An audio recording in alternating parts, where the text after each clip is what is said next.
আপনারা জানেন এখন মোটামুটি একটা নিশ্চয়তা বোধহয় দেওয়া যায় যে নির্বাচন ফেব্রুয়ারিতে হচ্ছে। যদি বড় ধরনের কোনো অঘটন না ঘটে অথবা কোনো ষড়যন্ত্র যদি প্রকট আকার ধারণ না করে, তাহলে ফেব্রুয়ারিতে যে নির্বাচন হবে এ ব্যাপারে ব্যক্তিগতভাবে আমার খুব একটা সন্দেহ নেই। নির্বাচনের তফসিল এখনও ঘোষণা করা হয়নি। প্রধান নির্বাচন কমিশনার বলেছেন উনি ডিসেম্বরে এটা ঘোষণা করবেন, মানে 2 মাস আগে, যা সাধারণত হয়ে থাকে।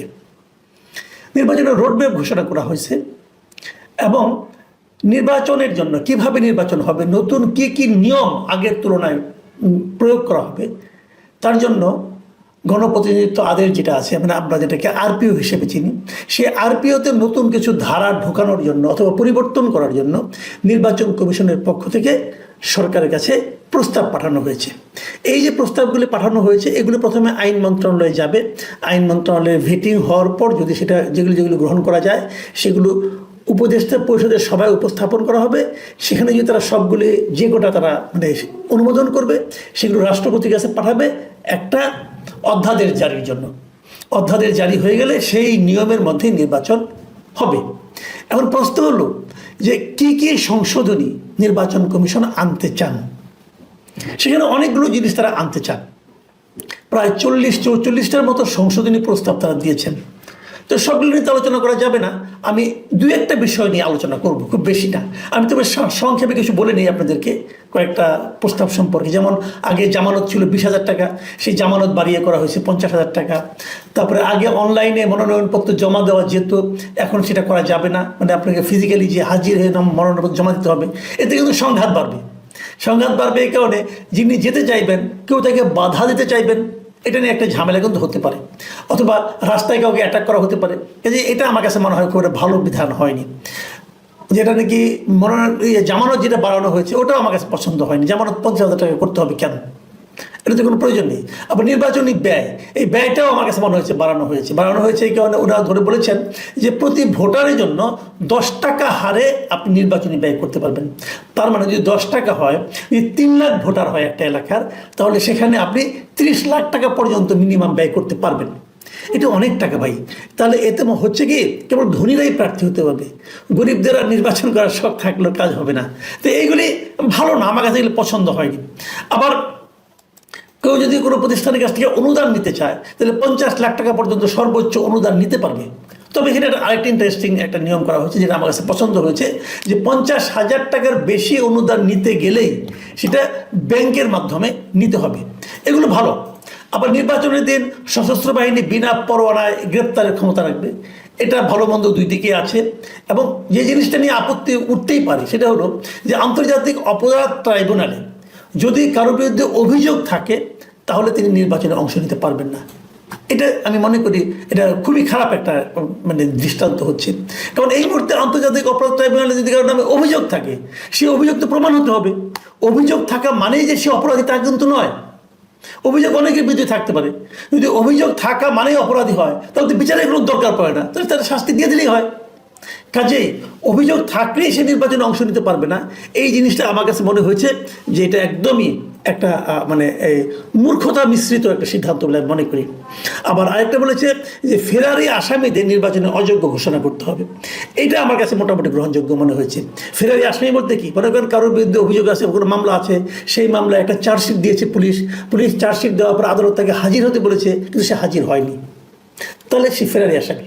এবং সেক্ষেত্রে আবার আদালতকে আবার এই ব্যাপারে পত্রিকা বিজ্ঞাপন দেওয়ার কিছু ধাপ আছে, যে এগুলি ফেরারি আসামি নির্বাচন করার অধিকার থাকা উচিত না, এটা আমিও মনে করি ঠিকই আছে। যেটা নিয়ে আমার সবচেয়ে বেশি আপত্তি, যেটা নিয়ে আমি একটু আলোচনা করব, সেটা হলো গিয়ে যে না ভোট। এই নির্বাচনে না ভোট চালু হবে। আমাদের এখানে কিন্তু একসময় না ভোট ছিল 2008 সালে।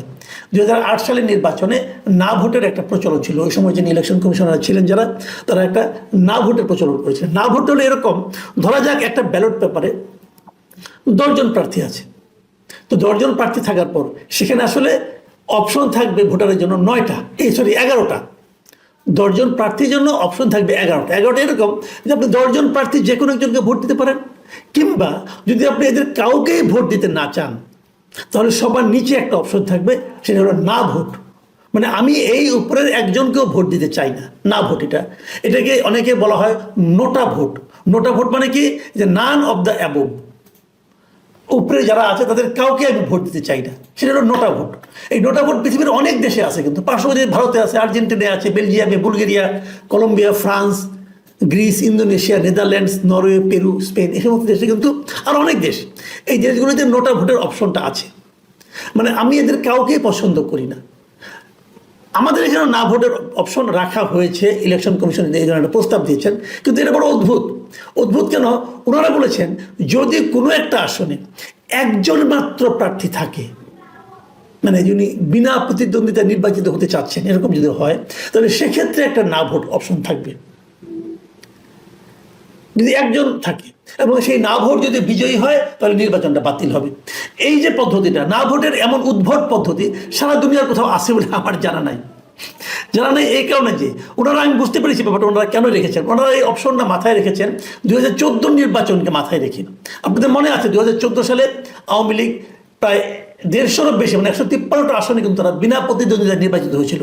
কেউ প্রার্থী হয়নি, আওয়ামী লীগ ওখানে কোনো নির্বাচন ভোট ছাড়াই তারা ইলেক্টেড হয়ে গিয়েছিল, কিন্তু মানে জনগণের মতামতের দরকার পড়েনি। ওইটাকে মাথায় রেখে সম্ভবত ওনারা করেছেন, মানে ওরকম যারা বিনা প্রতিদ্বন্দ্বিতায় কেউ নির্বাচিত না হতে পারে। আমি বুঝি না এই জ্ঞানী লোকদের ব্যাপারটা, যে ওনারা যে এত জ্ঞানী। 2014 কথা মাথায় রেখেছেন, 2024-এর কথা মাথায় ছিল না ওনাদের। 2024-এও তো অন্য কোনো রাজনৈতিক দল অংশ নেয়নি। তখন আওয়ামী লীগ কী করেছিল? তখন আওয়ামী লীগ নিজের দলেরই একাধিক প্রার্থীকে দাঁড় করিয়ে দিয়েছিল, যেটাকে আমরা আমি এবং ডামি নির্বাচন বলি। তাহলে এরা তো পদ্ধতিটা পেয়ে গেছে।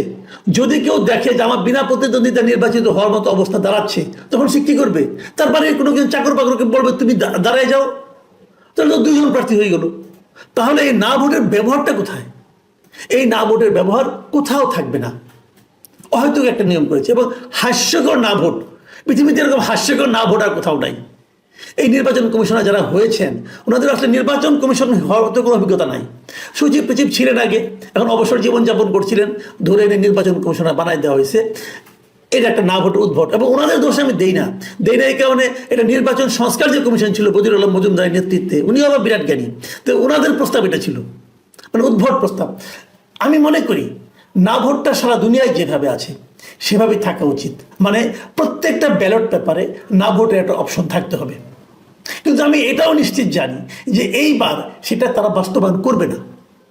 কেন করবে না সেটাও বলি। করবে না আওয়ামী লীগের ভয়ে। আওয়ামী লীগের ভয় কিরকম? আওয়ামী লীগ নির্বাচন করতে পারবে না, ধরে নিচ্ছি এখন পর্যন্ত যা দেখতেছি আওয়ামী লীগ নির্বাচন করতে পারবে, মানে নৌকা মার্কার কোনো প্রতীকের কোনো ব্যালট পেপারে থাকবে না। তাহলে কি হবে? যারা নৌকা মার্কার প্রার্থী তারা তো নাই ওখানে।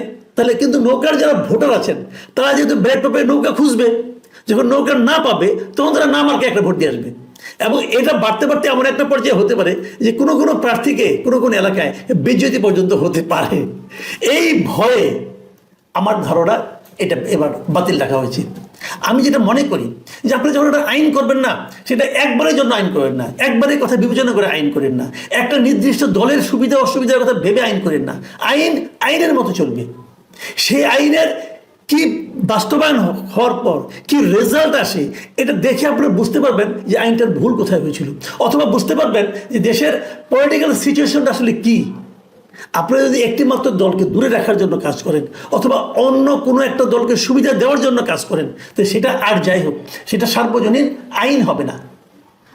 ঠিক এই জায়গাটাতেই আমার অনুরোধ থাকবে সরকারের প্রতি এবং সংশ্লিষ্ট ব্যক্তিবর্গের প্রতি, যে না ভোটটা আপনারা চালু করুন, এবং এটা সকল আসনের জন্য চালু করুন। এরকম বিকলাঙ্গ না ভোট আমরা চাই না। আমরা প্রকৃত অর্থেই নোটা ভোট চাই, মানে নান অব দ্য অ্যাবভ। উপরের কাউকে আমার পছন্দ না হলে আমি যেন একটা ভোট দিতে পারি। প্রিয় দর্শক, আমি এটাও জানি যে আমাদের প্রত্যাশা পূরণ হবে না, তবু প্রত্যাশা করে রাখলাম, দেখা যাক কি হয়।